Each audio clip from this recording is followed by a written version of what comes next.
पुष्टि मार्ग ना गुरु कौन? तो कि गोपिका नाम गुरु प्रोक्ता।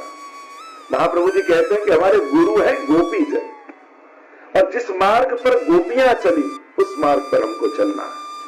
અને એ માર્ગનું નામ પુષ્ટિ માર્ગ. અને નારદ ભક્તિ સૂત્રમાં નારદજી પણ કહ્યું કે ભક્તિ કેવી કરવી, કોના જેવી કરવી.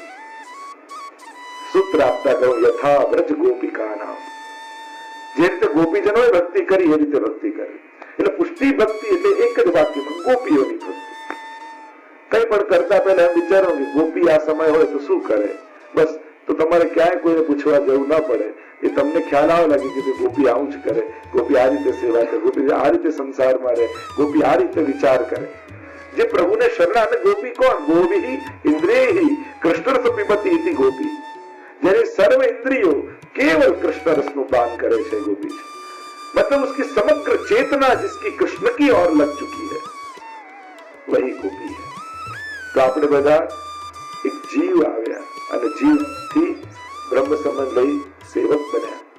સેવક થયા પછી સેવા કરતા કરતા વૈષ્ણવ, વૈષ્ણવમાંથી ભગવતી, ભગવતીમાંથી તાદર્શી અને તાદર્શીમાંથી ગોપી બનવાનો પ્રયાસ છે. આખી આપણી સાધનાની યાત્રા છે. એક જીવ, સાધારણ જીવ જે હજારો વર્ષોથી વિખૂટો પડેલો આ દુનિયામાં આવ્યો અને મહાપ્રભુજીએ કેવી કૃપા કરી. એ અંશને સર્વ સંબંધો સાથે બાપ ઠાકોરજી સાથે જોડ્યો. પ્રભુ સાથેનો આપણો સંબંધ થાય છે. અંશ અંશીનો સંબંધ તો હતો પણ સર્વ ભાવનો સંબંધ નહોતો. બ્રહ્મ સંબંધ દ્વારા પ્રભુ સાથે સર્વ ભાવેન, સર્વ ભાવ સાથેનો સંબંધ કરીએ. બાકી અંશ અંશીનો તો અનાદિ સંબંધ છે. એ તો કોઈ બ્રહ્મ સંબંધ લે કે ન લે, સંબંધી તો છે જ અંશી તરીકે. પણ સર્વ ભાવનો એટલે કે એ મારો લાલન બને, એ મારો સ્વામી બને, એ મારો પ્રિયતમ બને. આમ સર્વ ભાવ સાથે પ્રભુ સાથે બ્રહ્મ સંબંધ થકી આપણે જોડાયા છે. તો આઈએ ગોપીઓ की गाथा થોડું પરિચય ગોપી ગીત નો આપી દઉં. એમ સુપ્રસિદ્ધ છે ગોપી ગીત, આપ સૌ જાણો છો. શ્રીમદ ભાગવતજી સાક્ષાત શ્રીનાથજી બાબાનું વાંગમય સ્વરૂપ, અને ભાગવતજીમાં 12 સ્કંદ છે. પ્રથમ 2 સ્કંદ બંને ચરણ, ત્રીજો અને ચોથો સ્કંદ બંને બાહુ, પાંચમો અને છઠ્ઠો સ્કંદ બંને જંગાઓ, સપ્તમ સ્કંદ મુઠ્ઠી વાળો હાથ, આઠમો નવમો સ્કંદ બંને વક્ષસ્થળ શ્રીનાથજી બાબાના, દશમ સ્કંદે હૃદય, એકાદશ સ્કંદે મસ્તક, 12મો સ્કંદ ઊંચો ઉઠેલો શ્રીજીનો હાથ. કે જે આથી શ્રીનાથજી બાબા બોલે આવો આવો આવો આવો. દૂર ઉભેલો અમારો ઠાકોરજી, હજારો વર્ષોથી વિખોટેલો પડેલો જીવ સામે દેખાય, આમંત્રણ આપે છે આવો. ઘણી વાર લોકો કે બધું થયું તો અમને તો આમંત્રણ જ નહોતું એટલે ના ગયા. અરે શ્રીનાથજી બાબા ઉભો ઉભો બધાને બોલાવે છે, ઓછું આમંત્રણ છે. અને એટલે પુષ્ટિ માર્ગમાં કોઈ કંકોત્રી પત્રિકાની જરૂર જ નથી, કારણ કે તમને આમંત્રણ સ્વયં શ્રીજી આપેલું છે. એટલે જ્યાં શ્રીજી હોય, જ્યાં શ્રીનાથજી હોય, જ્યાં વલ્લભ હોય, ત્યાં ક્યાં કોઈને આમંત્રણની જરૂર જ ન હોય. અને ઠાકોરજી ડાયરેક્ટ આપતા હોય. વરરાજા પોતે કહ્યું કે મારા લગ્નમાં આવજો, પછી રાહ જોઈએ કે પપ્પાએ તો કહ્યું નહીં, મમ્મીએ તો કહ્યું નહીં, અને પોતે આમંત્રણ આપે છે.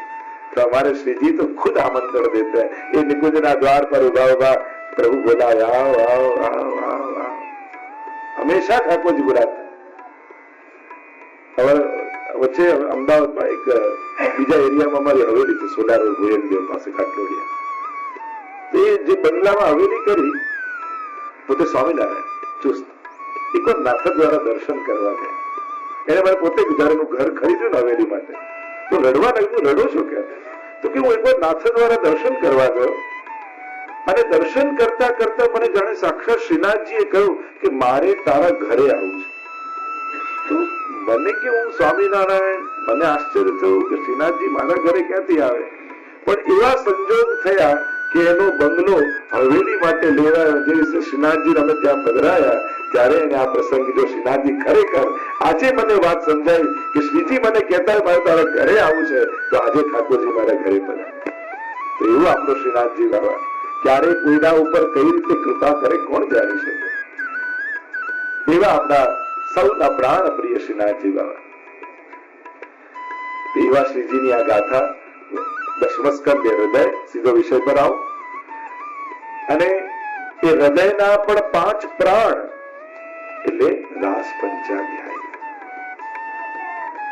જ્યાં પ્રભુના રાસની કથા છે. આજ સુધીના જેટલા આચાર્યો થયા, ધર્મ ગુરુઓ થયા, એ સર્વે આ રાસ લીલાને સર્વોપરી લીલા કહેવાય.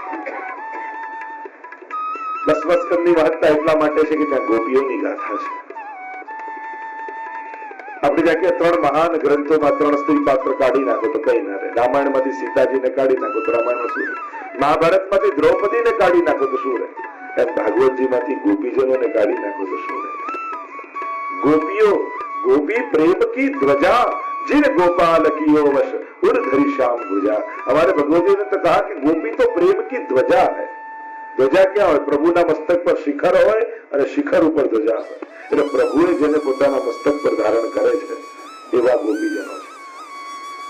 તો એ ગોપીઓની ગાથા જયારે આપણે ગાવા જતા હોઈએ, ગોપીઓ કેવલ કોઈ સ્ત્રી નથી. 2 પ્રકારના પ્રધાન ગોપીજનો છે, શ્રુતિ રૂપા અને ઋષિ રૂપા. શ્રુતિ રૂપા કયા? કે જે વેદની ઋચાઓએ ભગવાનના ગુણગાન ખૂબ કર્યા, તો ભગવાનના સ્વરૂપનો અનુભવ ન કરી શક્યા. ત્યારે આ વેદની ઋચાઓએ કહ્યું કે પ્રભુ આપના સ્વરૂપના આનંદનો અનુભવ અમને કઈ રીતે થાય? ગાન તો કરીએ છીએ, જેમ પેડો પેડો પેડો પેડો બોલવાથી સ્વાદ આવે છે, એ ચાખીએ ત્યારે તૃપ્તિ થાય ને, એમ ભગવાનના ગુણગાનો અનેક પ્રકારે વેદોએ કર્યા, શ્રુતિએ કર્યા, પણ પ્રભુએ આનંદ ચખાવો તો ખરા. ત્યારે પ્રભુએ કહ્યું સારસ્વત કલ્પમાં જયારે હું પધારીશ ત્યારે તમે ગોપીઓ બનીને પધારજો. તે વેદની ઋચાઓ ગોપીઓ બની આવી. એ જે યુથ, એ જે ગ્રુપ, એ છે શ્રુતિ રૂપા ગોપીજનોનું યુથ. અને બીજા જયારે દંડકારણ્યમાં રામચંદ્રજી પધાર્યા અને મોક્ષ સુધીનો, બ્રહ્માનંદ સુધીનો અનુભવ કરી ચૂકેલા એ ઋષિઓ ત્યાં બિરાજમાન હતા. અને ભગવાન રામને જોઈને મનમાં શંકા કે ભગવાનને જોઈ હજી કયો આનંદ પામવાની ઈચ્છા થાય છે? કે અમે તો એમ માનતા હતા કે બ્રહ્માનંદ એટલે મોક્ષના આનંદથી પર બીજું કઈ છે જ નહીં, પછી કોઈ ઈચ્છા જાગે જ નહીં. પણ આપને જોઈ આ બીજો કયો આનંદ પામવાની, આની ઉપર કઈક છે? જેમ કોઈ ક્યારે $100 જોયા જ ના હોય અને કોઈ આપે તો આનાથી મોટી ખુશી જ નથી. પણ 1000 મેળવવાનો આનંદ કેવો એને ક્યાં ખબર છે? 1000 મળ્યા હોય ક્યારે મેળવ્યા તો 1000 ને મળે આનાથી મોટી ખુશી જ નથી. પણ $1,00,000 મેળવવાનો આનંદ કેવો એને ક્યાં ખબર પડે? એમ કરતા કરતા વિષયાનંદનો અનુભવ કરેલો જીવ એમ થાય કે આનાથી મોટું સુખ જ નથી. ત્યારે ઋષિઓ કહે મોક્ષાનંદનો આનંદ કેવો તને ક્યાં ખબર પડે?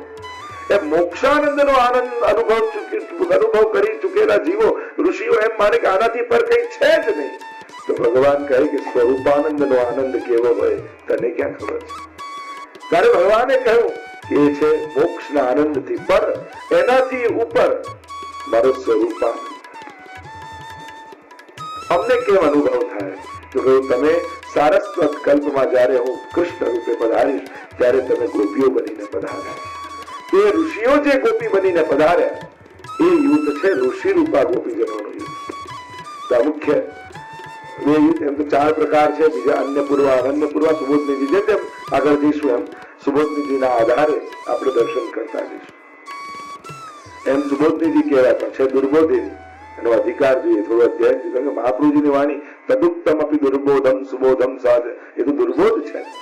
પણ જેમ જેમ આપણો અધિકાર સિદ્ધ થતો જાય, આપણું અધ્યયન વધતું જાય એમ, અને મૂળ તો એમની કૃપા થાય ત્યારે એ સમજાય.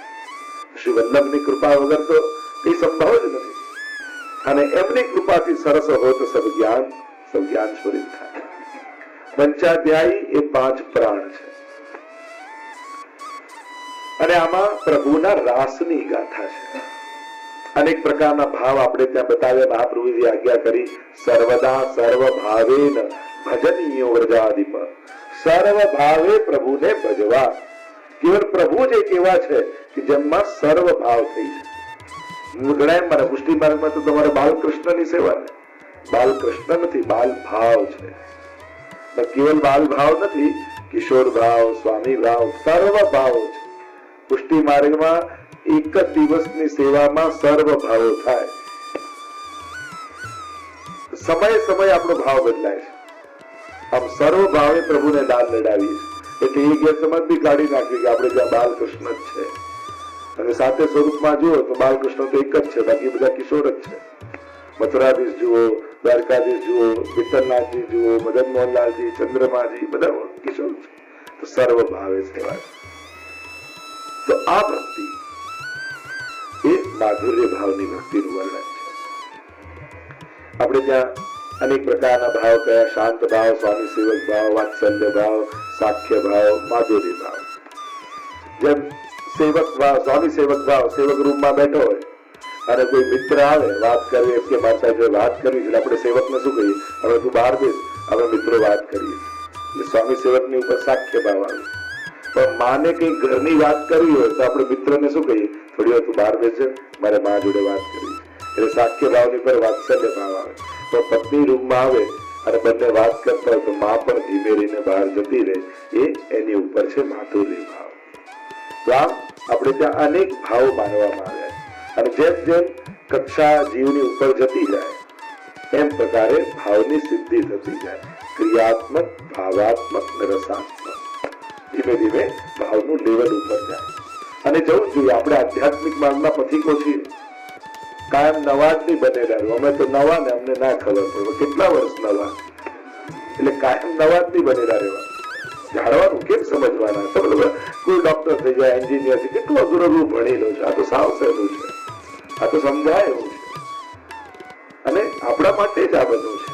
આધ્યાત્મિકતાનો આનંદ એક જુદો જ આનંદ છે. એટલે કેવલ કોઈ વિજ્ઞાનના લોજિકો આપીને દરેક વાત સમજાવવામાં આવે જરૂરી નથી. આધ્યાત્મિક માર્ગમાં આધ્યાત્મિક એનું ગણિત સ્વતંત્ર, એનું વિજ્ઞાન સ્વતંત્ર છે. અને આધ્યાત્મિકતાનો અનુભવ આધ્યાત્મિક માર્ગ દ્વારા જ થાય છે, વૈજ્ઞાનિક માર્ગ દ્વારા નથી થતો. ફૂલ હોય, કવિના હાથમાં આપો તો એની કવિતા જ લખવાનો, અને એ એનો સાહિત્યનો માર્ગ એ જ છે. વૈજ્ઞાનિક હોય તો એનું છેદન કરીને સંશોધન કરે, જુદી વાત છે. એમ જે ક્ષેત્રનો માર્ગ હોય એનો અનુભવ એ રીતે જ થાય. એટલે કોઈ એમ કે સાયન્ટિફિકલી સમજાવો તે જરૂરી નથી. આધ્યાત્મિક માર્ગમાં આધ્યાત્મિક માર્ગના અર્થઘટનો આધ્યાત્મિક બુદ્ધિ અને આધ્યાત્મિક દ્રષ્ટિથી જ કરવા જોઈએ. એટલે અત્યારે બધા સાયન્સનો સિક્કો મારીને બધી વાત સાચી ઠેરવી જરૂરી નથી. કારણ કે પ્રેમની વાત હોય બધામાં સાયન્સ ન જોવાય. પિતા ભલે ડોક્ટર હોય, દીકરામાં દીકરાનો જ ભાવ રાખે. એ બીમાર થયો ને ઓપરેશન કરવાનું હોય ને તો બીજા ડોક્ટરને કે તું કર, મારાથી નહીં થાય. કારણ કે એને દીકરાનો ભાવ પ્રધાન છે. એને ખાલી બોડી નથી દેખાતું, અને ત્યાં ભાવના છે. અને એટલા માટે ભાવનાના જયારે માર્ગ આવે ત્યારે એના ભાવાત્મક અર્થઘટન જ થવા જોઈએ.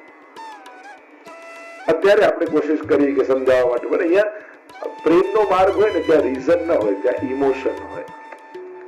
અને પ્રેમને જયારે પણ રીઝન મળે ને તો પ્રેમ નાનો થઈ જાય. તમે આને પ્રેમ કેમ કરો છો, એનું શું રીઝન?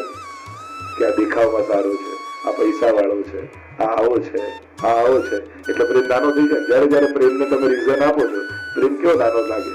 પણ પ્રેમ તો શા માટે? બસ ખબર નહીં, બસ એને ચાહું છું, એનું કોઈ કારણ નથી. ત્યારે પ્રેમ સર્વોચ્ચ અવસ્થા. અમારા ઇમોશન્સ છે.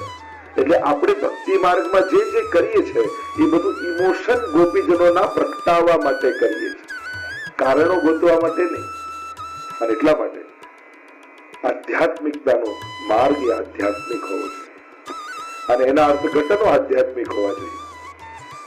આ ગોપીઓની ગાથા આ પ્રવેશ કરે રાસ પંચાધ્યાય મેં થોડીક પ્રસ્તાવના બાંધી દઉં, જેથી તમને ખ્યાલ આવી જાય કે આનો વિષય છે. અને જે જાણતા હશે તો ખબર છે રાસ પંચાધ્યાયમાં પણ 5 અધ્યાયમાં રાસની કથા છે ભાગવતજીમાં, એટલે એને કહેવાય રાસ પંચાધ્યાયી. રાસ કોને કહેવાય? રસાનામ સમૂહ રાસ. જ્યાં સમસ્ત રસોનો એક એવી લીલા, જ્યાં પ્રભુના સર્વ રસોનો અનુભવ એક જ લીલામાં થઈ જાય એને રાસ કહેવાય. રાસ એટલે શું? એટલે આપણે માનીએ કે ગરબો તો કોઈ નૃત્ય કરે ને રાસ ના. રાસમાં 4 વસ્તુ હોય: દાન, માન, ખેલ અને રાસ. આ 4 વસ્તુ રાસમાં હોય. રાસમાં બધી લીલાઓ આવી જાય: માન લીલા, દાન લીલા, ખેલ લીલા. આપણે વ્રજયાત્રા કરવા જઈએ ત્યાં રોજ રાતના રાસ થાય. 40 દિવસ યાત્રા હોય ને, પણ એમાં મોરકુટીની એ લીલા થાય અને દાન માંગવાની લીલા, તો કહેવાય શું? રાસ છે. પણ રાસની અંદર આ બધી જ લીલાઓનો સમાવેશ. 4 લીલાઓ અંદર આવી જાય. દાન લીલા, એવું દાન માંગે એ દાન. માન લીલા, એકબીજા રીસા, એકબીજાને મનાવે, ખેલ લીલા, વિવાહ ખેલ કહીએ, હોરી ખેલ કહીએ, બધા ખેલ છે આ બધા. તો ખેલ આવી જાય અને રાસ આવી જાય. તો આ ચારેયનું સંકલન રાસમાં છે. અને એટલા માટે રાસ એટલે કેવલ નૃત્ય નહીં, એ તો અભિવ્યક્તિનો એક પ્રકાર છે. લાસમાંથી રાસ બને શબ્દ, અને એનું ઘણું ગહન ચર્ચા છે. પણ સંક્ષિપ્તમાં કહું તો અલ્પાનંદને પૂર્ણાનંદ બનાવવાની પ્રક્રિયા, એનું નામ રાસ. એ વિષયાનંદ અને બ્રહ્માનંદ સુધી પહોંચેલા જીવને સ્વરૂપાનંદનો અનુભવ કરાવવાની પ્રક્રિયા, એનું નામ રાસ.